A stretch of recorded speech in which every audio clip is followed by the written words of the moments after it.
Root மாறுகிறார் அண்ணாமலை, மத்திய அரசின் அறிவிப்புக்கு கண்டனம்.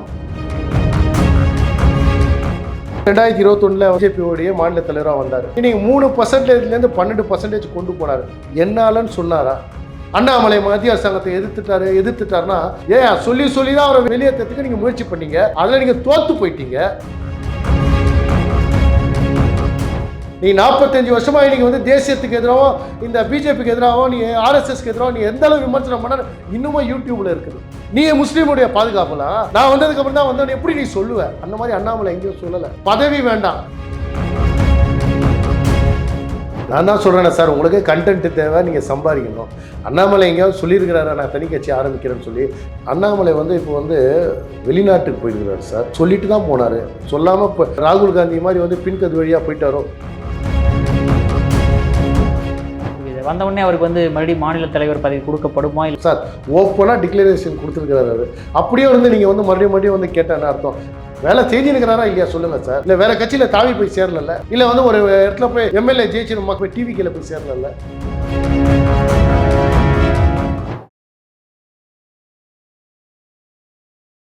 இளையபாரத நேயர்களுக்கு வணக்கம். இன்றைக்கி நம்ம நேயர்கள் நம்ம சிறப்பு விருந்தினர் பாஜக நிர்வாகியான முகமது அத்தாவுல்லா சார் அவர்கள் தான். சார் வணக்கம் சார்.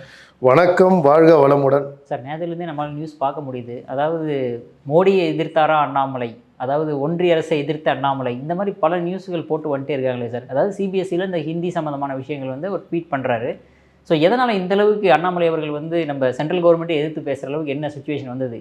எந்தெந்த சேனலில் எப்படி வந்திருக்குது? பாலிமர் நியூஸ் போட்டிருந்தாங்க, புதிய தலைமுறை போட்டிருந்தாங்க, நியூஸ் 18 நியூஸ் போட்டு எல்லாமே போட்டிருந்தாங்க சார். 90%.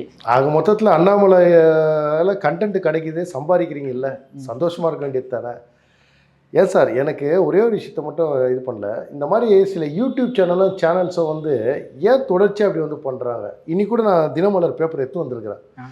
ரூட் மாறுகிறார் அண்ணாமலை, பார்த்தீங்களா, மத்திய அரசின் அறிவிப்புக்கு கண்டனம். இப்போது நான் ஒரே ஒரு விஷயத்தை கேட்குறேன். இவர் 2021 பிஜேபியோடைய மாநில தலைவராக வந்தார். இன்னைக்கு 3%லேருந்து 12% கொண்டு போனார்.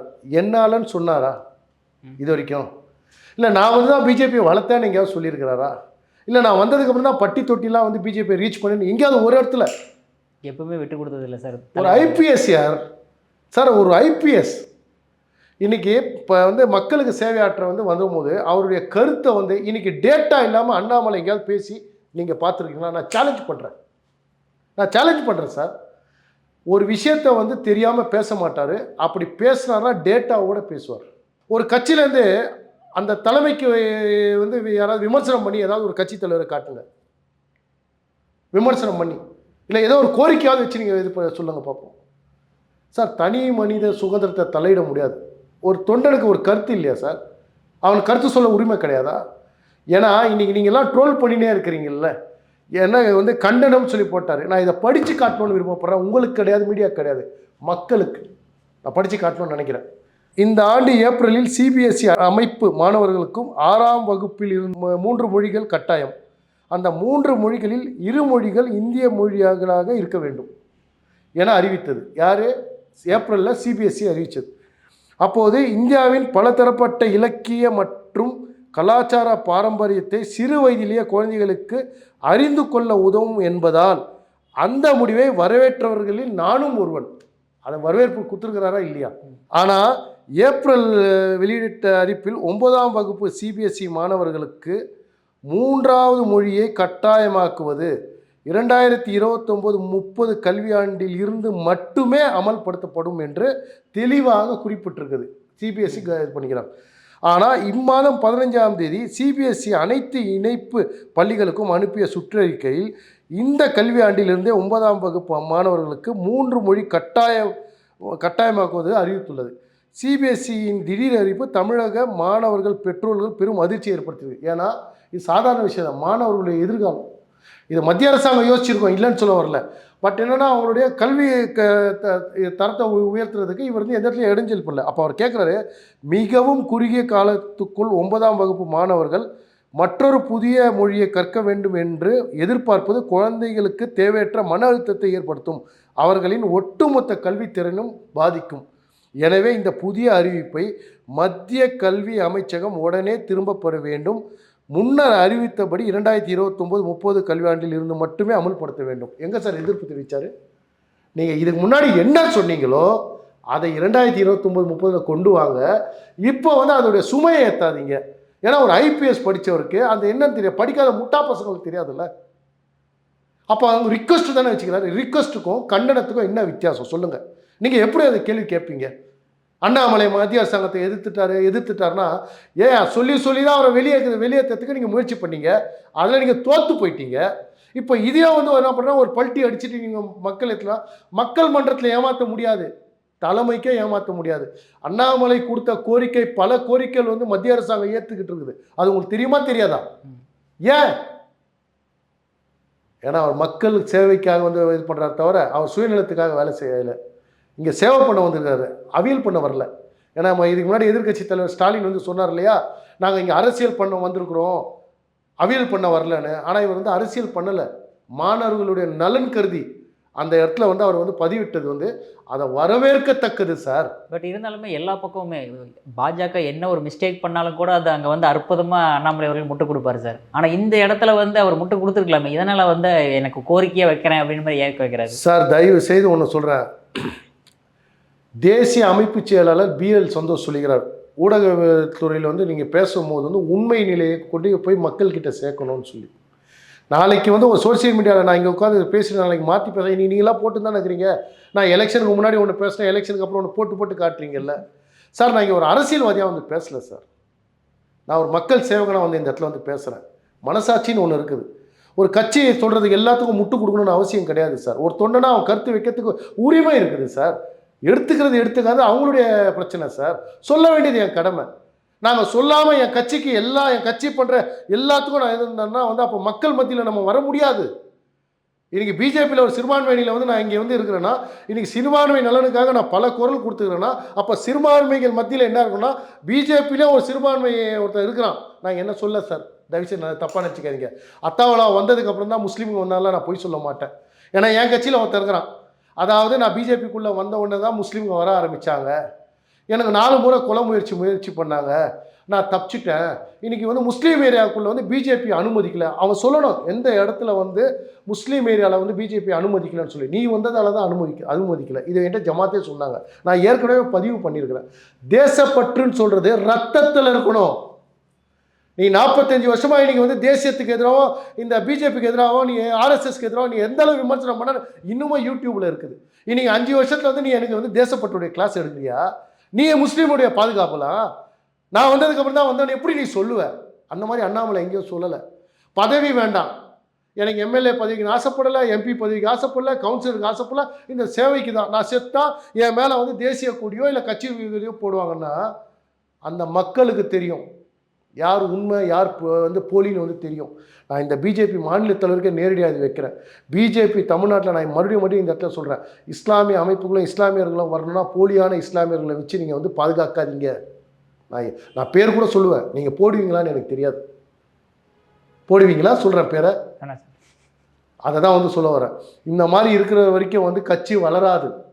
இன்றைக்கி அவங்களுக்கு வந்து நீங்கள் பாதுகாப்பு கொடுக்குறது, அந்த பாதுகாப்புக்கு செலவு செய்கிறதெல்லாம் இன்றைக்கி பிஜேபி கணக்கு கொடுக்குமா? அவரால் என்ன இப்போ வந்து லாபத்தை அடைஞ்சாங்க, இழந்தாங்க தவிர ஆதாயம் தேடலை. தயவுசெய்து புரிஞ்சுக்கணும். இன்றைக்கி அண்ணாமலை மாதிரி எல்லாம் வந்து தைரியமாக டேராக சொல்கிறேன்னா இன்றைக்கி பல லட்சம் பேர் வெளியே வந்திருக்கிறாங்க. இன்றைக்கி நான் உங்கள் யூடியூப் சேனலில் தைரியமாக வந்து பேசினாலும் வந்து இதே அண்ணாமலை மேடையில் இருக்கும்போது நான் வந்து பேசியிருக்கிறேன். என்னை கூப்பிட்டு ஒரு கண்டிச்சதில்லை. என்னத்துமா சொன்னார், உங்கள் சமுதாயத்துக்காக நீங்கள் குரல் கொடுங்க, நாங்கள் வந்து உங்கள் கூட உறுதுணையாக இருக்கிறோம், முடிஞ்ச வரைக்கும் நான் வந்து மத்திய அரசாங்கத்துக்கிட்ட அப்படி தான் எனக்கு சொல்லியிருக்கிறார். அண்ணாமலை தான் எனக்கு கொண்டு வந்தார் 2022. அதனால் வந்து எனக்கு முழு சுதந்திரம் வந்து அண்ணாமலையும் கொடுத்துருக்கிறாரு, கட்சியும் கொடுத்துருக்குறாங்க. அதனால் வந்து தயவு செய்து என்னாலன்னு வந்து என் தலைவனும் சொன்னதில்லை, நானும் என்னாலன்னு வந்து அந்த இடத்துல குறிப்பிட விரும்பலை. Okay sir. பட் இருந்தாலுமே வந்து இப்போ திடீர்னு அண்ணாமலை அவர்கள் வந்து இந்த மாதிரி ட்வீட் போடுறது, இந்த மாதிரி விஷயங்கள்லாம் பார்க்கும்போது அவர் தனி கட்சி ஏதாவது ஆரம்பிக்கிறாரா அப்படின்ற மாதிரி ஒரு ரூமரும் கிளம்ப ஆரம்பிக்குதே சார். அந்த அளவுக்கு என்ன கட்டுப்பாடு? நான் தான் சொல்கிறேன் சார், உங்களுக்கு கண்டென்ட் தேவை, நீங்கள் சம்பாதிக்கணும். அண்ணாமலை எங்கேயாவது சொல்லியிருக்கிறாரா நான் தனி கட்சி ஆரம்பிக்கிறேன்னு சொல்லி? நான் கூட ஃபேஸ்புக்கில் பார்த்து ஏதோ கிண்டெல்லாம் கூட போட்டுருந்தாங்க. நேற்று வந்துட்டார் வந்து போட்டாங்க சார். நான் மறுபடியும் சொல்கிறேன் கேட்டுங்க, அவர் மக்கள் சேவையாற்ற வந்திருக்கிறாரு. அதுக்கு தடையாக யார் இருந்தாலும் தூக்கி எறிவார். நாம் ஓப்பனாக இந்த இடத்துல வந்து சொல்கிறேன், அண்ணாமலை எவ்வழியோ நான் அவ்வழி. நானும் அதுக்கு தான் வந்திருக்கிறேன். எந்த மாதிரி தலைவன் வந்து இன்னைக்கு பிஜேபி தமிழ்நாட்டில் தேவைன்னு வந்து நினைக்கக்கூடிய இடத்துல நானும் ஒருத்தன். இன்னைக்கு கமலாலயத்தில் போய் வந்து அண்ணாமலை வந்தானா தூரத்தில் இருந்தாலும் அவர் மூஞ்சியை பார்த்துட்டு வருவேன். இது வரைக்கும் அண்ணாமலைகிட்ட ஒரு உதவி கேட்டு போனது கிடையாது, எந்த பதவி கேட்டு போனது கிடையாது. ஆனால் அவர் முகத்தை லாங்லேருந்து பார்த்துட்டு என்னென்னானே நான் சார்ஜ் ஏற்றிக்கிட்டு வருவேன். ஏன்னா அந்த மாதிரி ஒரு தலைவன் வந்து கிடைச்சா நான் அதனால் மற்ற தலைவர்களை வந்து நான் தவறாக பேச விரும்பல. அந்தந்த தலைவர் அந்தந்த காலகட்டத்தில் அவங்கவுங்க உழைச்சிருக்கிறாங்க. அவங்கவுங்களுக்கு ஒரு தனி ஸ்டைல் இருக்குது, அவங்கவுங்களுக்கு தனி ரசிகர் பற்றாளங்கள் இருக்குது. நான் அண்ணாமலையின் ரசிகன், மோடியின் படை வீரன். புரியுதுங்களா? அதனால் தமிழ்நாட்டில் பிஜேபி வரணும்னா அதுக்கு என்ன இதுவோ நான் அதை வந்து தைரியமாக அந்த இடத்துல வந்து என்னுடைய கருத்தை வைப்பேன். இது மாநிலம் வந்து தலைமை வந்து பரிசீலிக்கிட்டா ஓகே தான். But okay sir. பட் இருந்தாலுமே அண்ணாமலை அவர்களுக்கு இவ்வளோ டேலண்டடாக இருக்குது, இவ்வளோ விஷயங்கள் தெரிஞ்சிருக்கு. பட் இருந்தாலுமே அவர் ஏன் வந்து தலைவர் பதவியிலேருந்து நீக்கணும்? 11% இருந்த ஓட்டம் மறுபடியும் 3%க்கு எதுக்கு கொண்டு வரணும்? எதுக்கு இந்த மாற்றங்களை கொண்டு செய்யணும் பாஜக? நீக்கணும்னு சொல்கிற அந்த வார்த்தையை தவிர எடுத்துக்கணும். ஏன்னா அவர் வந்து 3 வருஷம் ஆச்சு. பிஜேபியை பொறுத்த வரைக்கும் வந்து ஒருத்தர் 3 வருஷம் ஒரு பதவியில் இருக்கலாம், அதிகபட்சம் 3 வருஷம் எக்ஸ்டெண்ட் பண்ணுவாங்க. உள் விவகாரங்கள் வந்து உங்களுக்கும் தெரியாது, எனக்கும் தெரியாது, வியூகத்தின் அடிப்படையில் மீடியா பேசுது. இது தலைமைக்கு வந்து தேசியத்துக்கும் அண்ணாமலையும் அவர் சொல்லியிருக்கிறாரு, தேசியம் என்ன முடிவு எடுக்குதோ அந்த தலைவர் முடிவுனா நான் வந்து அதுக்கு உறுதுணையாக இருப்பேன். இன்றைக்கி நான் கேட்குறேன், பதவியிலேருந்து நீங்கள் தூக்கணும்னு சொன்ன அண்ணாமலை இன்றைக்கி வந்து ஓடோடி வந்து இன்றைக்கி தேர்தல் பிரச்சாரம் பண்ணாரா இல்லையா? எத்தனை இடம் கிடையாது சார். சார் ஒரே ஒரு விஷயம் சொல்கிறேன், மனசில் வந்து உங்களுக்கு அதிருப்தி நான் பண்ணியிருக்க அவசியம் போன்னு சொல்லிட்டு போயிட்டு இருக்கலாமே, பண்ணலையே. மக்கள் நலன், இந்த தமிழ்நாட்டுடைய நலன், மக்களுடைய நலன், இது வந்து போனாரா இல்லையா?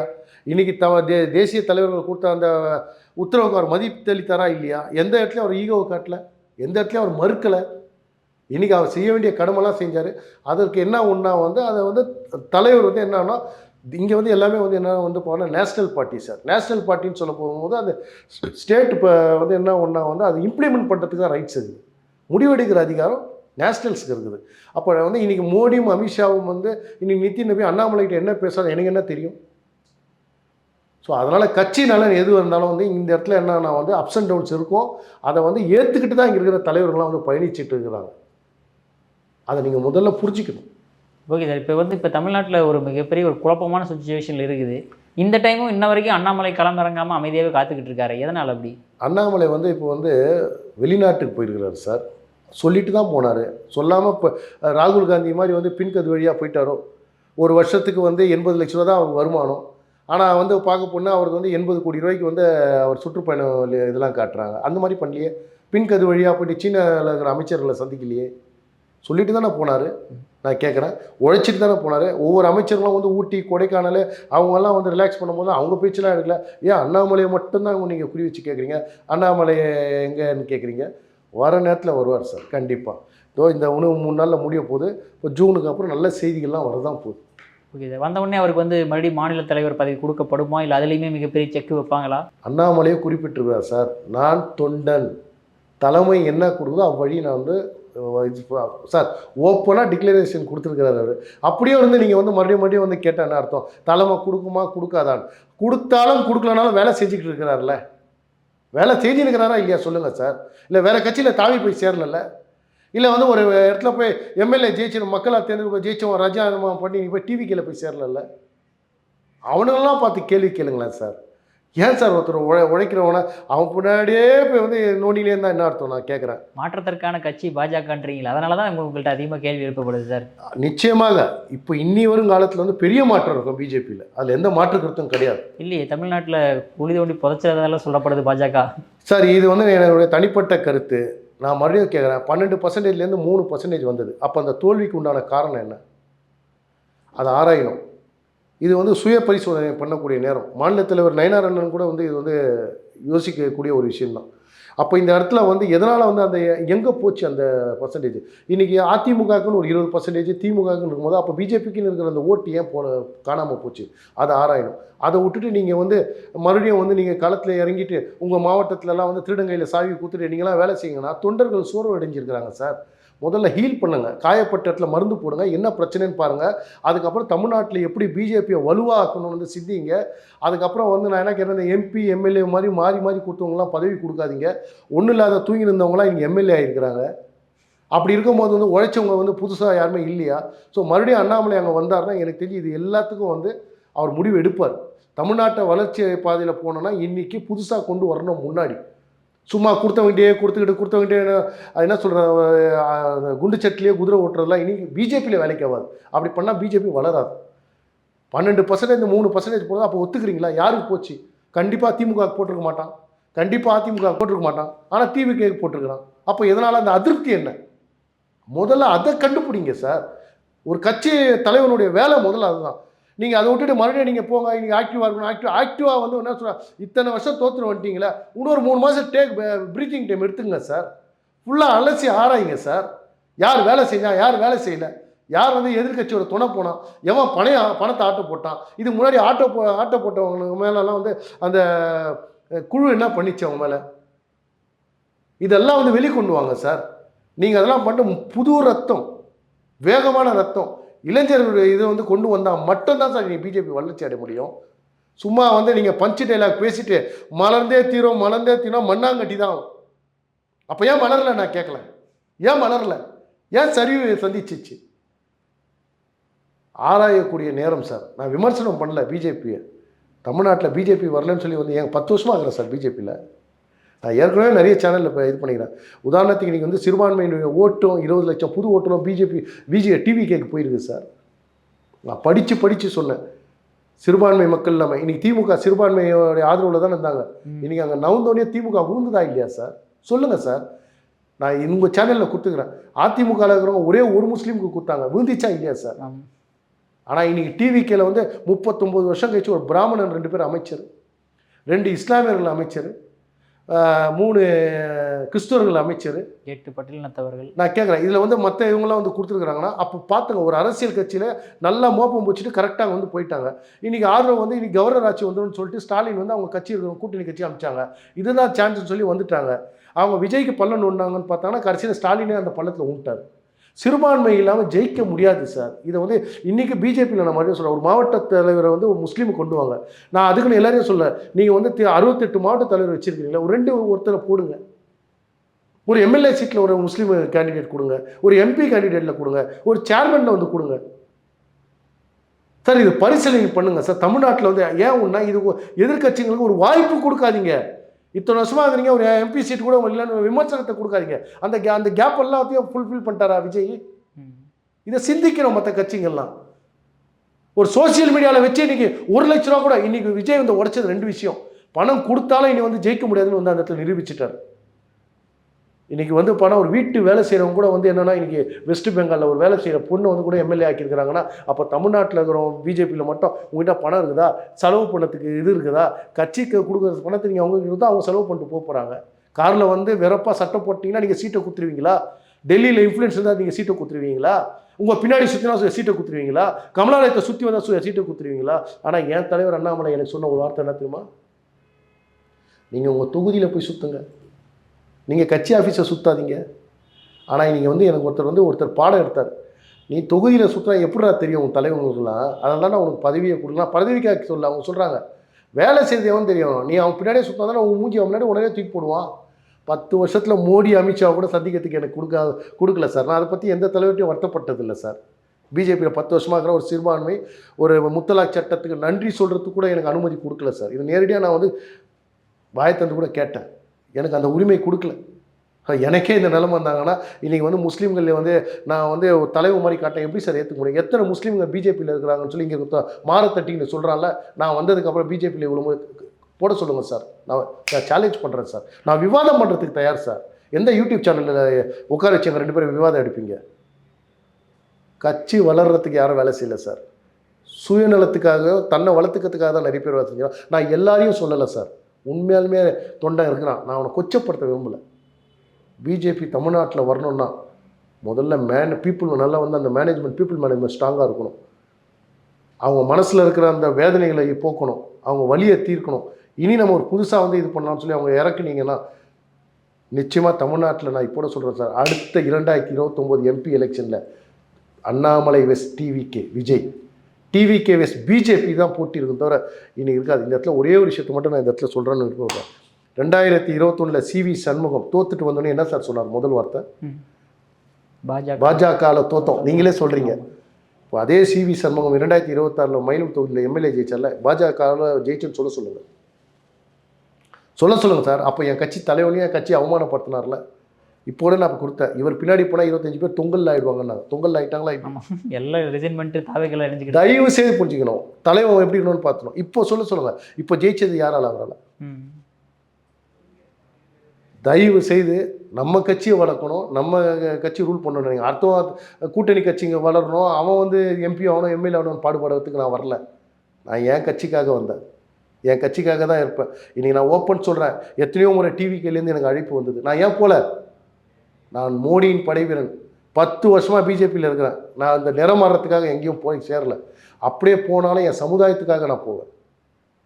இன்னமும் ஏன் ஒன்றா இங்கே பாரபட்சம் இல்லாமல் வந்து இப்போ வந்து மத்தியில் இருக்கிற நம்ம மோடி வந்து நினைக்கிறார். அவர் இருக்கிற வரைக்கும் நான் பிஜேபியில் இருப்பேன். சார், உங்கள் அற்புதமான கருத்தில் இளையபேரன் வந்திருக்கு. மிக்க நன்றி சார். ஜெய்ஹிந்த்.